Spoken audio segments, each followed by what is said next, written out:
We've all seen this commercial by now, the business executives closing the deal thanks to this secret power, the power to put fancy graphics into their sales presentation in-house using their own computers. Indeed, whether it's Macs or IBMs, it seems everyone these days is trying to sell you a computer by pitching its graphics capability. So today we continue our special two-part look at business graphics on this edition of the Computer Chronicles.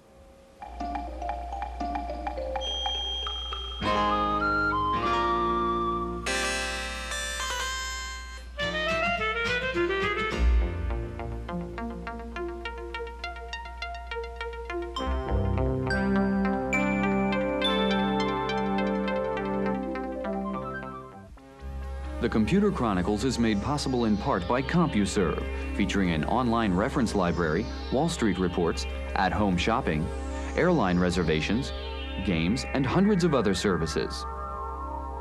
CompuServe, helping people get the most from computers. Additional funding is provided by McGraw-Hill, publishers of Byte. Byte's detailed technical articles on new hardware, software, and languages cover developments in computer technology worldwide.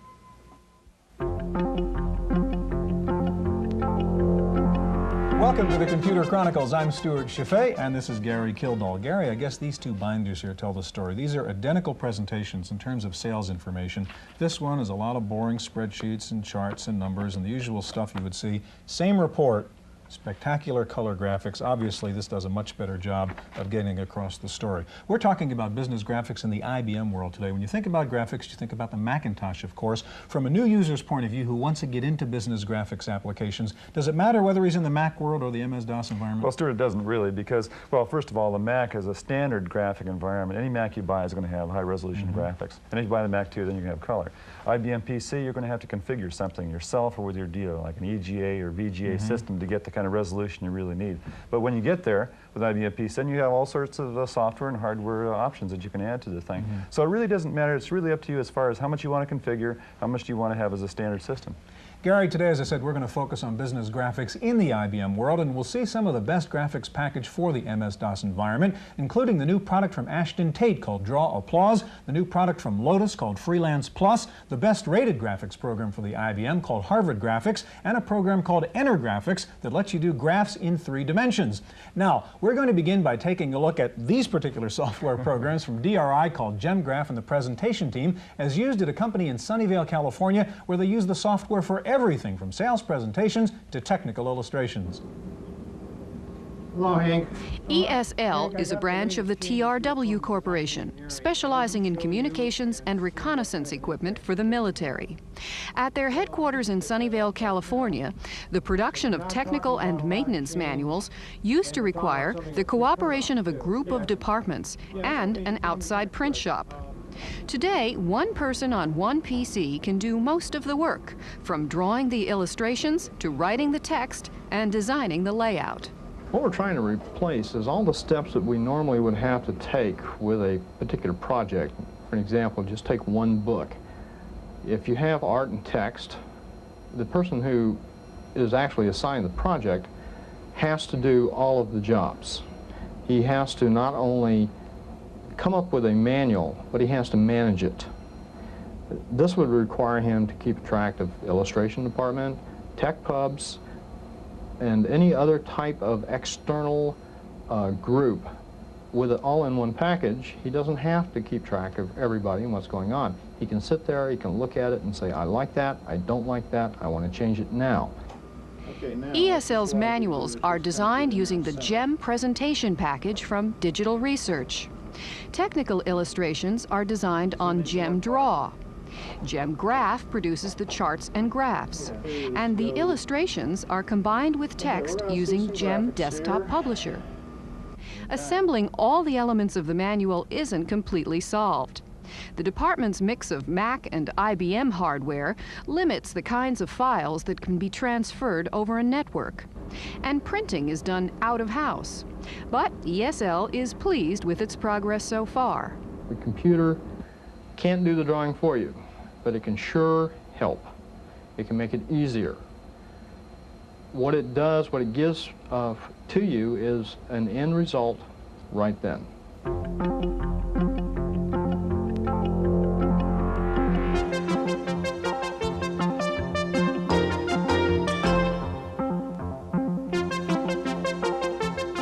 Joining us in the studio now is Richard Dim, Senior Product Manager with Ashton Tate, and next to Richard is Randy Andes, Vice President of Marketing with Enertronics Research. Gary? Richard, when the IBM PC first came out, I guess it was a character-based machine, right? Monochrome display adapter was a standard thing. Now, is there a movement toward graphics as far as IBM PC users are concerned? Are they demanding graphics now? Oh, very much so, Gary. The movement towards the graphic interface reflects the success the Macintosh has had in the IBM world, and also IBM's move now to the OS2 Presentation Manager front-end graphic interface. So we see that as really the optimal way to provide power and also ease of use. Mm-hmm. Now, Ashton Tate isn't really known as a graphics company, I don't believe it, but here's a picture of a beach. Can you tell us what we have here? Certainly. I'm demonstrating a new product from Ashton Tate released in January of this year.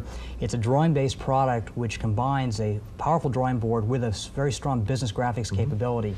We do that by offering a series of pull-down menus across the top of our drawing board, combined with a number of graphic primitives that represent drawing tools. Supporting the drawing board, however, is the ability to import data directly, for example, in this case from DBase through diff files, and I'll retrieve a file now, and all I do is point and click, and I brought the file in. I go to my window, and the graphic is there. Once I've retrieved my data, and it's that fast, I can change chart type simply by moving along and picking a different chart type, in this case a pie chart. Again, point and click, and I have a pie chart. At the same time that I choose my chart types, and let's go back to a bar chart, I have a range of charting options. For example, stacking bars, making them 3D, again, point and click, and I have the chart type again. Now let's take this chart and bring it back into our picture window where I can use some of our drawing capabilities.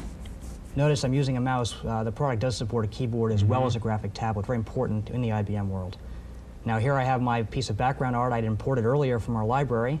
Now, was that created in the program, or that's a library picture? These were actually all created with the program, and the program contains 125 images like this. This is background art as opposed to something else. So you have a library plus you can create your own. That's correct. Now, what I'd like to do is just size my chart. I brought it in, I'll size it, point its size, point at the chart, and make it smaller. Once I've done that, I can relocate the chart. In this case, I'll move it, edit again, move, point and click here, and I'll move it over to this side. And what I'll do is combine that with some text on the screen. In fact, first I'll redraw it just to clear the screen up. I'm refreshing the screen after I've moved things around and left holes where they used to be. And as soon as my image appears, and you can see that it's a fairly complicated graphic, but it goes quite quickly. Let's go to text.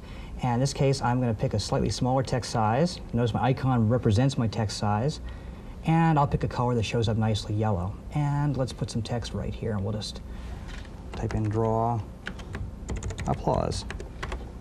And it's that quick and easy to add text. And throughout my drawing board, I have a whole range of other really graphic art quality. We might mention that there's a Tandy 4000 hidden under the table is driving this. Yes, this is a yes. 386, and that's one of the reasons we're getting the graphic speed that we see here. Oh, I think I was going to comment. I think it's important, in fact, that many of these products, Draw Applause, for example, will actually run on an 8088 or an 8086 chip. Certainly on a 386, it moves along at a nice Now, clip. going back to the PC environment a little bit, what sort of hard copy devices do you support? Draw Plus supports a full range of black and white hard copy devices, laser printers, dot matrix printers.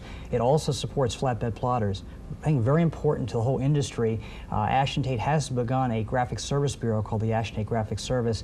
The communication software is built into the product. What this does is allow me to take a picture like this, point and click, send the image off, and have a slide back to my desk the next day. Richard, can I ask you to slide to keep Certainly. it over to Randy, because we want to take a look at EnerGraphics in just a minute. While he's getting EnerGraphics up, Richard, one more question. You can obviously import files from DBase. Can you import files from other programs into Draw Applause? Yes, we can import files from Lotus, WK1 files, DBase, and also probably most importantly now, something called a computer graphics meta file, which is the emerging standard for file transfer amongst graphics products. We import and export CGM files. Okay, Randy, you have EnerGraphics, which has been around from the beginning just about, and what does it do? What's unique about EnerGraphics? Well, EnerGraphics is a program which allows you to do not only the drawing board that we've seen here, but it also has a full charting capability as well. So it can do two-dimensional charts, and we have about 30 or 35 different formats that you can do in the charting area. In addition to that, we can do three-dimensional charts and analytic type of graphics. Could you give us some examples of how EnerGraphics works? Sure. What I'd like to show you is a product which is an add-on to EnerGraphics, which accentuates the three-dimensional aspect of infographics. And this particular chart could have been read from a Lotus spreadsheet using our macro, for instance, brought into the program, and then when you go into this, you have the same basic drawing board feature. Along the top is your command line, and by the way, you could use a mouse with this also. And this is KaleidoChart we're looking at, which is an add-on to It's an add-on to Infographics, and it just further enables you to enhance your three-dimensional type graphics, to rotate, change the view angles of the graphics, this type of thing. For instance, if we wanted to change the longitudinal attitude of this, you can rotate your chart, and then once you're through, you go ahead. We have two modes that you can actually draw this in: a draft mode, so you can see it initially, say, yeah, I think that's kind of what I want, this type of thing, and then in a fine mode, of course, which is the completed three-dimensional chart. And of course, we can do not only your pie charts, but bar charts, line chart, and what we call a ribbon chart. And it does mapping as well. So we have a map of the United States in 3 dimensions, and you can even select regional areas as well as by state even. Now, would you put your product up market a little bit, in the sense that is for the average person, or you have to have sophisticated artistic abilities to use it? Well, Infographics is a very powerful and flexible type program, but we've tried not to ignore that new person who wants to get into the graphics world. But we've allowed him, through prompts and menus, to create nice looking charts, but he can grow with our program. But it is focused on the power user, and a power user, much like WordPerfect is focused in the word processing industry to the power user there. We've tried to focus our package to him also. Okay, Randy, Richard, thank you very much. Now, if you really want to use your graphics in a serious way, you not only want color, maybe you want 3 dimensions, maybe you'd also like to animate it and put it on video. Well, one product that does that is called Picture Maker from Cubicomp. Wendy Woods has a report. This is an educational video designed to teach high school students the way banks make money. No, it wasn't made by a high-tech production house in LA. It was made by the people it's about, the Federal Reserve Bank. Inside the San Francisco district office, there's $100,000 worth of sophisticated computer graphics design gear, and a team assigned the full-time job of producing all the animation needed for the 12th Federal Reserve District. And why does the Federal Reserve District need animation? Well, as part of the federal government, it's taken on the task of educating America's high school students, in this case about economics. The MTV generation is very used to this type of communication, and I think that to use the old-fashioned kind of videotapes, a lot of students aren't going to really be very interested in the information that's portrayed. I think that the more visual you can get now, the more you're going to get across to them. The Graphics Lab also produces thousands of slides for the bank's business meetings. But people here say it's only a matter of time before the computer animation is as in demand as slides and graduates from school videos to board of directors meetings. In 1 year, the Computer Graphics Lab's work here has quadrupled, a trend being echoed throughout the big business community, where state-of-the-art graphics command the power, the attention, and the money. In San Francisco, for the Computer Chronicles, I'm Wendy Woods.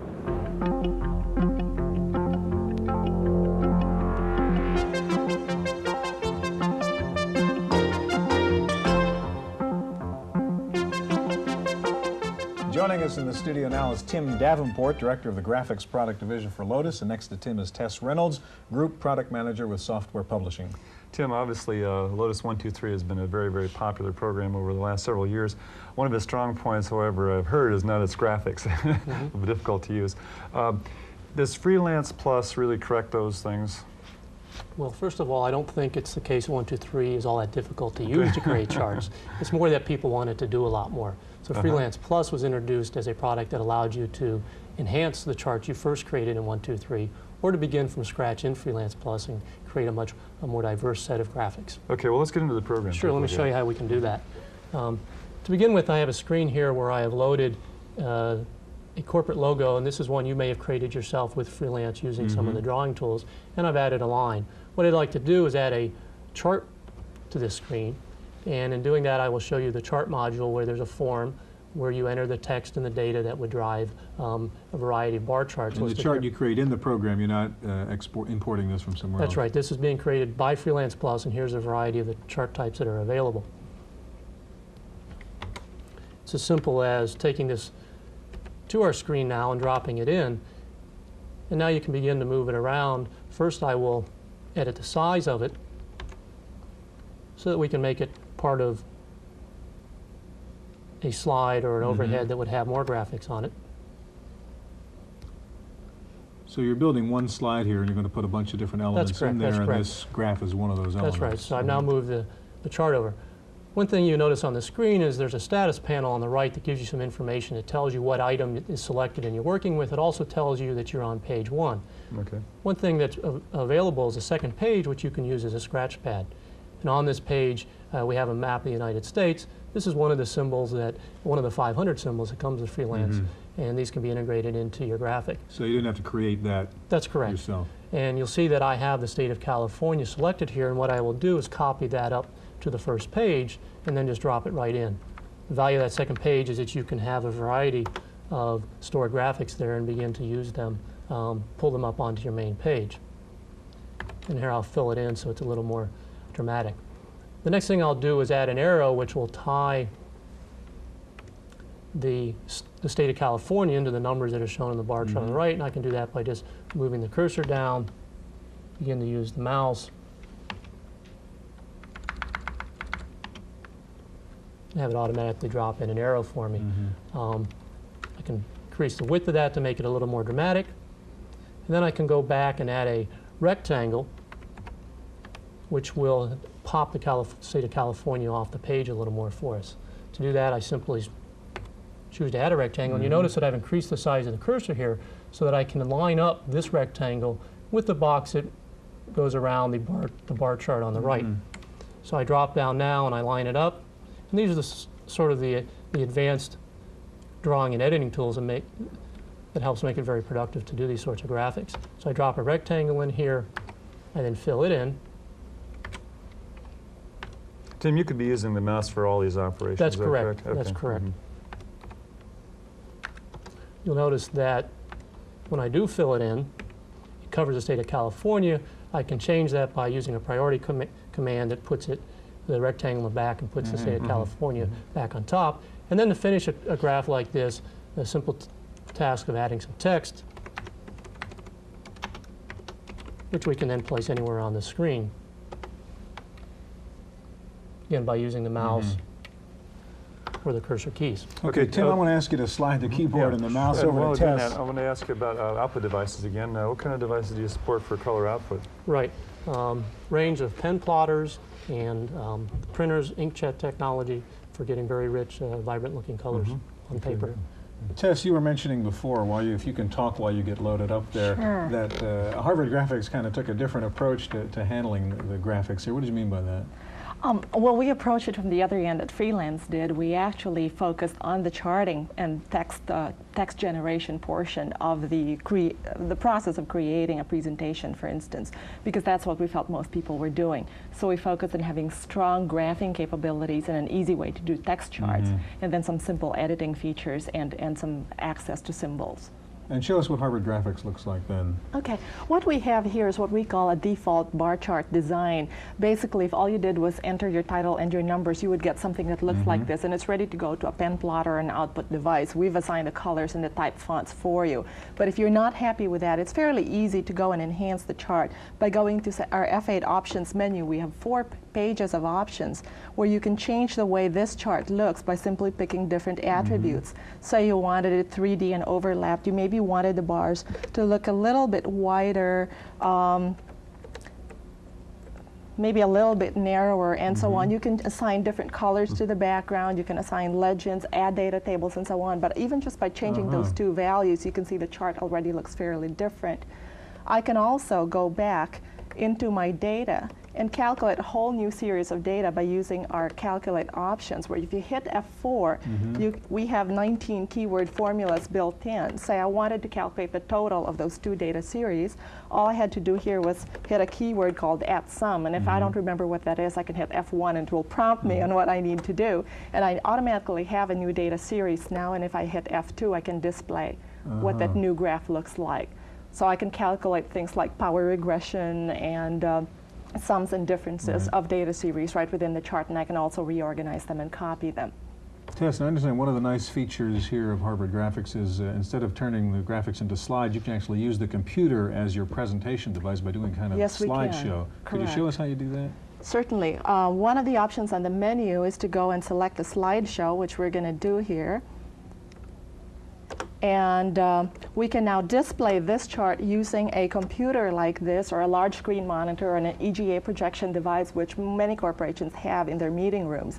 And you can have a show like this, complete with special effects, fades and wipes, moving on from one chart to another. So you can go in and, in fact, program the transitions from one screen to the other and decide what you want? Correct. And you can also assign certain timing to each slide, the way it displays. You can do build of your effects like this. You can pause and reverse motion using your mouse or using your keyboard. And can you control that slideshow in real time if you were giving a presentation? Yes, you can. If I didn't want to assign a default time, I could just hold my mouse and click along to the next slide whenever I'm ready, just as if I were using a 35mm projector. And can you import data from other software into Harvard Graphics then? Yes, definitely. We support all the leading import and export standards, and so we can read 1, 2, 3 WKS files, either the name graph that's been stored in Lotus or worksheets, and of course all other worksheets that save in that format. We also import ASCII and delimited ASCII, so we can import. And we've talked about hard copy devices on every one of these programs, and you have some hard copy. You got some is that output from Harvard These Graphics? are just some examples of the high quality output that you can get using some of our symbols to merge with the slides to make them look a little bit more interesting. What kind of printer would you have used for this here? These were done on a CalComp ColorMaster thermal printer, and that's why you get that nice shiny finish to the color. Okay, that's great. Tess, Tim, thank you very much. That's our look at business graphics. Hope we'll see you here again next week on the Computer Chronicles.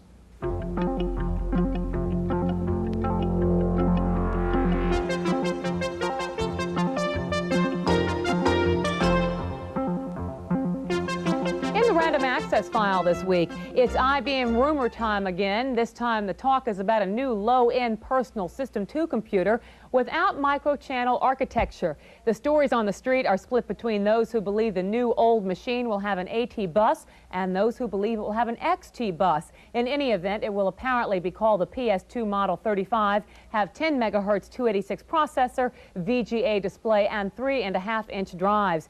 PC pundits are calling it the classic Coke syndrome, with consumer demand for the older formula still strong.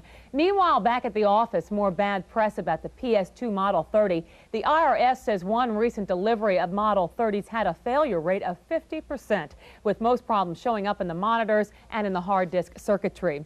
Zenith says it's going into production with a new multi-processor computer that can support up to 16 386 chips and 160 terminals running off a single PC. The FCC says that 75% of PCs recently tested failed to meet radio interference standards, despite the fact that the models had earlier gotten FCC approval. The commission says manufacturers submit so-called lab queens to the FCC, which are okay, but they then proceed to crank out production models which don't meet the standards. Inside Peripherals says it has developed a 3.5-inch floppy disk that can hold 20 megabytes of data. Several major disk manufacturers have reportedly licensed the technology. The first disks are due out in early 1989. Time now for this week's software review. Here's Paul Schindler. These linked Rolodex cards serve as a visual metaphor for HyperCard, the hot new Macintosh method for linking bits of data together. It's been in the news a lot since it was introduced last year, and now commercial HyperCard applications are coming to market. Among the early winners is Focal Point. Focal Point is a personal organizer of multiple dimensions. It installs itself on the home card menu. The first thing you see is the daily calendar. You can enter appointments and annotate them. The second thing you see is a to-do list. You complete items and mark them off each day. You can refer to prior to-do lists, and you can move items from one day to the next. You can also refer to old to-do lists. There's a monthly calendar, which you can print out. There's a name and address folder, which can be linked with to-do items or calendar items. You can also log outgoing and incoming calls, and there's a call timer. There are 5 other project and client management functions we don't have time to mention. Focal point for the Macintosh is $100 from Activision in Mountain View, California. For the Computer Chronicles, I'm Paul Schindler. A trial date has been set in the Apple, Microsoft, HP lawsuit, but the judge has set the date for August of next year, 11 months from now. Microsoft has asked the judge for the reason behind the long delay. Both MS and HP are concerned that the longer the case drags on, the more uncertainty there will be regarding the future of the Windows and New Wave operating environments. Well, you can't sue a virus, but you can sue the hacker who planted one. In what is believed to be the first such lawsuit, a bulletin board operator in New Mexico is suing an alleged virus uploader for, quote, knowingly and intentionally unloading a digitally infected file. A copy of the lawsuit is in the IBM Communications Forum on CompuServe. Most high schools are happy if they have a few Apple IIs hanging around, but Thomas Jefferson High School in Virginia can now brag about being the only high school in the country to have its own supercomputer. If you recall, earlier this year, we reported on a contest run by ETA Systems of St. Paul, Minnesota, for high school students to come up with school projects that would make use of a supercomputer. Well, Jefferson High won the contest, and so an ETA 10P supercomputer is now on its way. Finally, if you've become addicted to fax machines, there's help on the way. Northwest Airlines has announced that it is installing credit card-operated fax machines at its executive lounges in 12 major airports. So secretaries, watch out. The boss is never really away anymore. That's it for this week's Random Access File. I'm Cynthia Steele. The Computer Chronicles is made possible in part by CompuServe, featuring an online reference library, Wall Street reports, at-home shopping, airline reservations, games, and hundreds of other services. CompuServe, helping people get the most from computers. Additional funding is provided by McGraw-Hill, publishers of Byte. Byte's detailed technical articles on new hardware, software, and languages cover developments in computer technology worldwide. For a transcript of this week's Computer Chronicles, send $3 to PTV Publications, Post Office Box 701, Kent, Ohio 44240. Please indicate program date.